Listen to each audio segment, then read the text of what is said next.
बिस्मिल्लाहिर्रहमानिर्रहीम। प्यारे नाज़रीन इकराम, अस्सलामु अलैकुम वरहमतुल्लाहि वबरकातुहू। उम्मीद करता हूँ आप खैरियत से होंगे।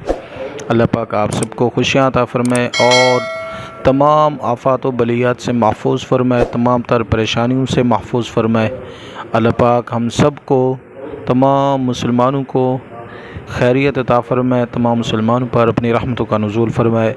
एक बेहतरीन और उम्दा वजीफ़े के साथ आपकी बारगाह में एक बार फिर हाज़िर हूँ। गुमशुदा को बुलाने का रूहानी इलाज। एक बड़े कागज़ के चारों कोनों पर या हक़ को लिख कर आधी रात को या किसी भी वक्त दोनों हाथों पर रख कर खुले आसमान तले खड़े होकर दुआ कीजिए। इंशाअल्लाह अज़्ज़ा वजल या तो गुमशुदा फ़र्द जल्द वापस आ जाएगा या उसकी ख़बर मिल जाएगी। तो ये कमाल का वजीफ़ा है, बेहतरीन वजीफ़ा है। कोई भी चीज़ आपकी गुम हो जाए या कोई शख्स गुम हो जाए तो उसके लिए आप ये वजीफ़ा कर सकते हैं। वजीफ़ा एक दफ़ा फिर वजाहत के साथ मैं आपको बताता हूँ। बड़े से कागज़ पर, कागज़ के चारों कोनों पर या हक़ को लिख लें। बड़ा सा कागज़ लें और उसके हर कोने पे या हक़ को लिख कर आधी रात को, पहले भी नहीं बाद भी नहीं, जब आधी रात हो जाए तो आधी रात को या किसी भी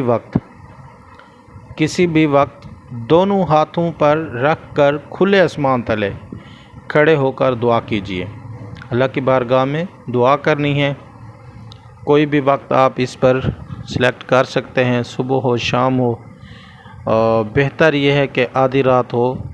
तो इंशाअल्लाह जब आप अल्लाह ताला की बारगाह में दुआ करेंगे तो इंशाअल्लाह अज़्ज़ा वजल या तो गुमशुदा फ़र्द जल्द खुद ब खुद वापस आ जाएगा या फिर उसकी कोई ना कोई उसके बारे में आपको ख़बर हो जाएगी। और ये वजीफ़ा करना कब तक है? जब तक आपका जो हुसूल है वो पूरा ना हो, जब तक आपका मकसद पूरा ना हो उस वक्त तक आपने ये वजीफ़ा जारी रखना है। जब तक इंशाअल्लाह आप वजीफ़ा करते रहेंगे तो आपको आपकी गुमशुदा चीज़ मिल जाएगी। और इसमें बेहतर यह है कि आप 5 गाना नमाज़ी बन जाएं।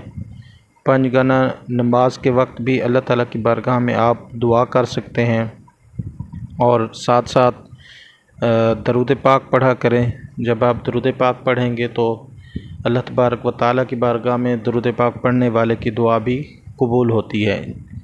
इंशाअल्लाह अज़्ज़ा वजल जब इस पे आप अमल करेंगे तो आपका जो मतलूब होगा, आपका जो मकसूद होगा, आपका जो हुसूल होगा वो पूरा हो जाएगा। अल्लाह करीम से दुआ है कि अल्लाह करीम हमें तमाम तार मुसीबतों से, परेशानियों से निजात अता फ़रमाए। आमीन बिजाह नबील अमीन सल्लल्लाहु अलैहि वसल्लम।